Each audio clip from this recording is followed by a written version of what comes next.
Você sabia que tem como ganhar muito dinheiro todo mês com o YouTube sem precisar mostrar teu rosto? Pô, isso provavelmente você já sabe, né? Quem me acompanha sabe disso. Mas tem um segredo que quase ninguém te conta. Tá curioso para saber que segredo é esse? Clique no primeiro link na descrição logo abaixo do vídeo. Vamos para o corte.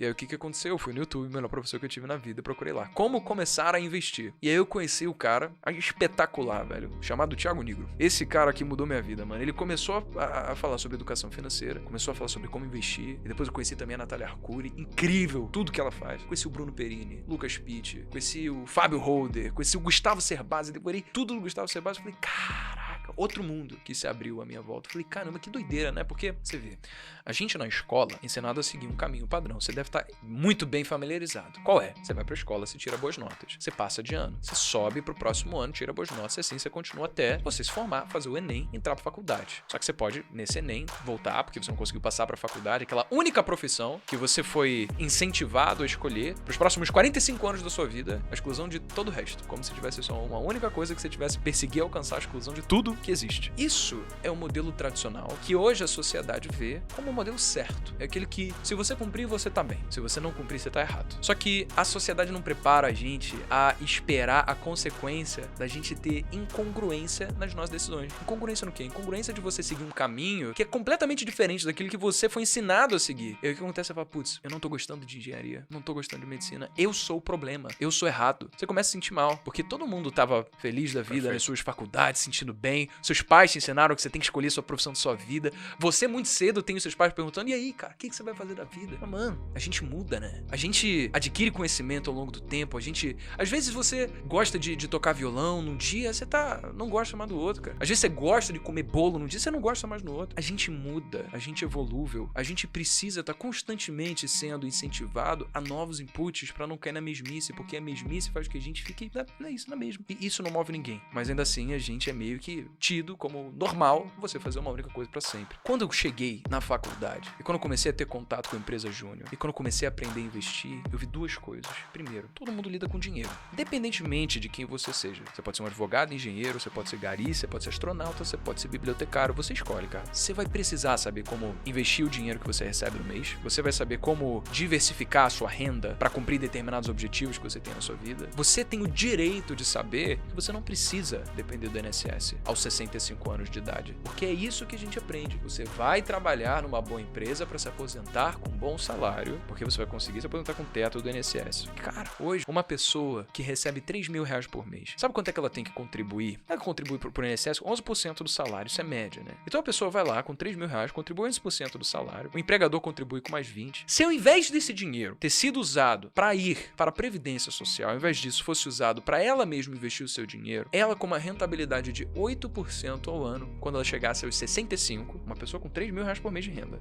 durante todo esse tempo. Sabe quanto ela receberia de renda passiva, velho? Ela receberia de renda passiva 26 mil reais por mês, porque ela teria acumulado um patrimônio de 4 milhões e meio. Ganhando 3 mil reais por mês, só investindo aqueles 11% que ela já dá para o INPS. Só os 11, nem conta os 20 da empresa. Não, conta os 20 da empresa. Considera que esses 20 seriam dinheiro que a empresa deixaria de pagar direto, Perfeito. pagaria pro empregador, pro funcionário, para ele mesmo decidir o que fazer com o próprio dinheiro. Tá bom? Então seria 31% do salário que ele iria investir, vamos colocar desse jeito. Poderia se aposentar ganhando 26 mil reais. Uau. Precisa se aposentar ganhando menos do que ganhou a vida inteira, porque alguém que ganha 3 mil reais por mês nunca vai se aposentar com o teto do INSS. Então, isso me mostrou o direito que todo mundo deve ter de ser dado educação financeira, de base. Não é algo que você deve ver só na faculdade, isso a gente nem é, mas isso é algo que deveria ser dado no ensino básico. Sabe por quê, cara? Porque é fácil, não é difícil. Você fala de taxa Selic, sobre política monetária do Banco Central, expansionista, contracionista, e fala, meu Deus, mas que coisa difícil daí. Não é pra mim. Não é pra mim. Mas, cara, é moleza, isso daqui é muito fácil, pô. Mano, tem um moleque agora, ele começou com 11 anos de idade, chama Kid Investor, o cara tem 13, o moleque, ele fala sobre finanças, cara. Se um moleque de 11 anos de idade consegue aprender sobre educação financeira, cara, qualquer um consegue, mano. E ainda assim, a gente não é dado isso na escola. Isso foi a primeira coisa que eu percebi. A segunda foi a seguinte, tinha vários amigos na faculdade, pessoas que eram mais velhas do que eu tinha conhecido na empresa júnior, que estavam fazendo outras coisas na vida também, e estavam se formando, né? Amigos que você se preocupa, e aí, cara, pô, se formou, aí como é que tá a vida?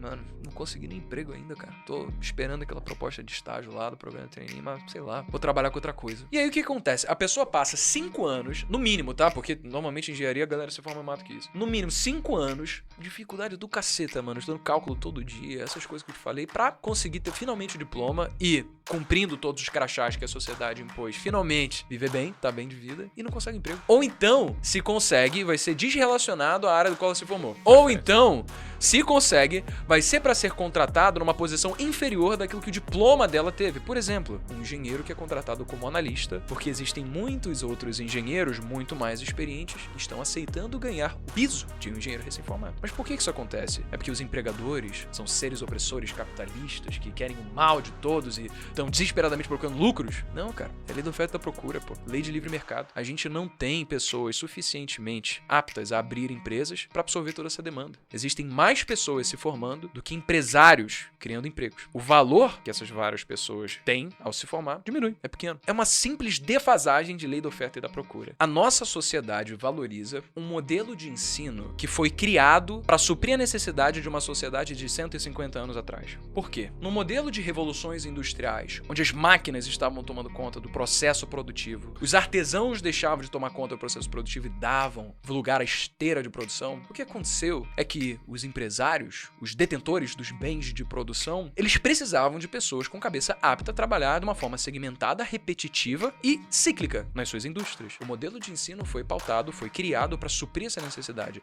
para formar pessoas que tinham cabeça de saber como atuar numa esteira de produção. Ou seja, pessoas absolutamente especialistas. O reflexo dessa criação a gente vê até hoje. Hoje, quando você vai fazer medicina, você passa 6 anos na faculdade de medicina, depois você passa mais 5 anos na residência. Cada dia que passa, você se torna mais especialista. O que acontece hoje? As demandas do mundo são completamente diferentes daquelas de 150 anos atrás. Claro. A gente tem outros problemas. A gente não vive mais na indústria. A gente precisa de pessoas que têm cabeça pensante, que conseguem identificar os problemas do mundo e tirar conclusões sobre o que fazer para resolver esses problemas. Como é que você consegue? Cara, isso é a cabeça do empreendedor. Só que as pessoas falam, eu não quero empreender, não é pra mim.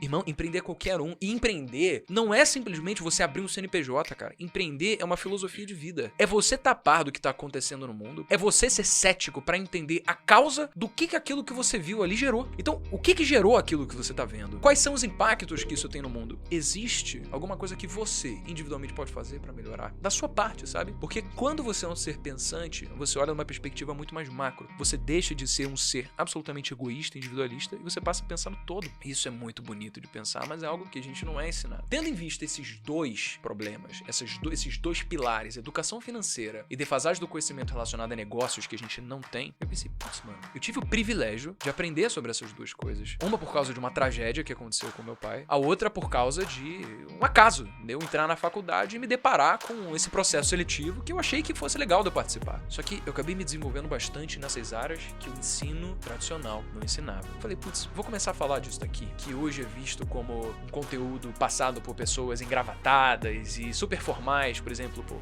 negócio, você vai falar um grande empresário, um cara de sucesso, muito distante da realidade de uma pessoa normal. Educação financeira, um economista também engravatado que vai falar na Globo News, é muito distante. Eu falo, cara, vou falar pra gente que nem eu, moleque que fala com gíria, carioca, que não tá nem aí se as pessoas, não vão rir das minhas piadas, eu só vou falar porque eu quero passar conteúdo de uma forma que eu sei que é fácil e eu sei que eu consigo. Às vezes, é um favor que você tá fazendo, as pessoas que não te conhecem ainda, você começar a produzir conteúdo, porque tem muita gente que vai se identificar com você. Quando eu comecei a fazer o vídeo no YouTube, eu falei, cara, eu acho que não tem alguém que compre ali o meu perfil, acho que tem um público aqui desatendido, pô. Se você pega um Analytics lá do meu Instagram, do YouTube, hoje você vê, cara, 70% do meu público tem entre 18 e 30 anos de idade. 20% a galera sub-18, 10% a galera que tá mais de 50 por aí, sabe? Sei. São pessoas que se identificam comigo, porque parecem comigo, sabe? A gente pode aumentar essa curva de crescimento pessoal se a gente se dispuser a adquirir conhecimento que a gente sabe que é aplicável. Existe uma série de materiais, tanto na internet quanto em livros, que se a gente simplesmente for colocar o nosso dedinho ali pra aprender, cara, a gente consegue mudar a forma como a gente fala, a gente consegue mudar a forma como a gente age, a gente consegue mudar a forma como a gente pensa. Você já deve ter ouvido falar no livro Segredos da Mente Milionária. Ele foi escrito por um cara chamado T. Harv Eker, né? E ele foi um dos primeiros contatos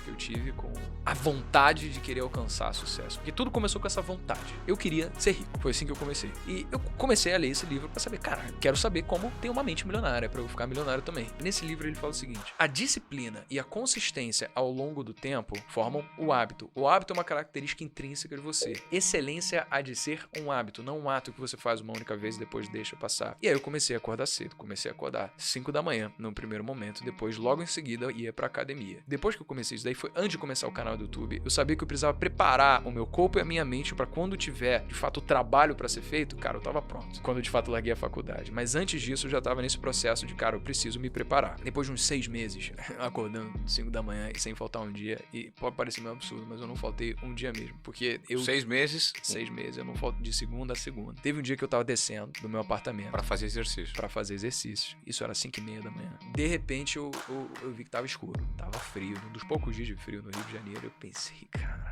eu sou muito doido mesmo. Quem é que tá fazendo isso agora, velho? E por mais que me pego na minha própria insanidade, na minha loucura, eu fiquei bem com aquilo, sabe? Eu vi que, de acordo com os Segredos da Mente Milionária, pra você alcançar resultados diferenciados, você precisa ser uma pessoa diferente também. Você precisa ter disciplina. E você não pode abrir mão, porque quando você abre mão uma vez, você dá vazão a uma exceção, o que acontece é que você dá exceção pra várias coisas na sua vida. Então é um tipo de mentalidade que se projeta pra qualquer área. Eu falei, eu não vou abrir mão, eu vou fazer isso daqui até eu conseguir. E aí depois eu voltei pra casa, né? E eu me olhei no espelho, cara. E aí, pô, eu vi um cara que tava saudável, tava forte, tava numa rotina frenética de academia. E eu falei, irmão, eu sou muito fã desse cara. E isso foi uma coisa que eu nunca tinha sentido, mano. Porque na escola eu era uma pessoa extremamente insegura. Eu era tímido, eu tinha muita vergonha de abrir a boca pra falar com qualquer outra pessoa, porque eu não me achava merecedor da atenção dos outros. Então eu queria falar, às vezes, muito rápido e falar mal, e só pra, sabe, externalizar a minha opinião, eu tinha muita vergonha. Porque, cara, eu me via como um ninguém. Foi uma dor muito intensa? Foi, porque ninguém quer sentir um merda, né? Então, agora você pode não querer sentir um merda e continuar fazendo as mesmas coisas, e obviamente você vai continuar sentindo o mesmo, ou você pode querer fazer uma coisa a respeito. E no meu caso foi entrar em contato com esses livros, essa leitura, Segredos de Mente Milionária, Pai Rico, Pai Pobre, Pense em Riqueza, pra conseguir entrar num estado de mente que fosse me colocar apto a mudar os meus hábitos. E aí foi isso que eu comecei, o pouquinho foi arrumar minha cama. Foi a primeira coisa que eu fiz. Eu tinha visto um vídeo uma vez no YouTube, melhor pessoa que eu tive na vida, de um general norte-americano. Ele começou o vídeo assim: If you wanna change the world, start off by making your bed. Se você quer mudar o mundo, comece arrumando sua cama. E eu falei, é isso. Como é que eu, na minha prepotência de moleque, vou querer mudar o mundo se eu não consigo nem fazer as coisas simples antes? Como é que eu vou saber que eu consigo dar conta das coisas grandes se eu não consigo nem das coisas pequenininhas? Tipo, pô, arrumar a cama, coisa mais fácil. Vou começar a arrumar minha cama. Comecei. O segundo passo, vou acordar cedo. Depois de 30 dias que você arrumou a cama todos os dias, que você acordou cedo todos os dias, você olha pra trás e você sabe, cara, eu vou conseguir fazer isso no 31º dia também. Você começa a se ver diferente. Num primeiro momento, você meio que fica na dúvida, será que eu consigo, de fato? Sabe? Eu não sei, eu nunca fiz isso antes. Eu não tive muito esse... Claro. Agora, depois que você já fez isso várias vezes, não é que você... eu não sei se eu vou conseguir dizer. Você tem certeza absoluta e você sabe que nada vai te tirar do caminho de fazer aquilo que você já fez várias outras vezes. Isso muda a forma como você se vê. E isso que é o game changer. Essa é a virada de chave. Quando você, através da sua própria dúvida, simplesmente se deu o luxo de dar o primeiro passo e depois você dá o segundo passo. Só olha pro próximo passo que você tem que dar e mantém isso por um tempo até você ver que, cara, não vai ser nada mais do que aquilo que você já tinha feito antes. E quando você volta pra casa depois de ter ido pra academia todos esses dias e você olha no espelho, você fala, caralho, eu nunca tinha me sentido daquele jeito, velho. Foi muito bacana. Eu poder olhar e falar, olha só o que eu tô fazendo, irmão. Pela primeira vez na minha vida, eu admiro essa pessoa que eu tô vendo aqui.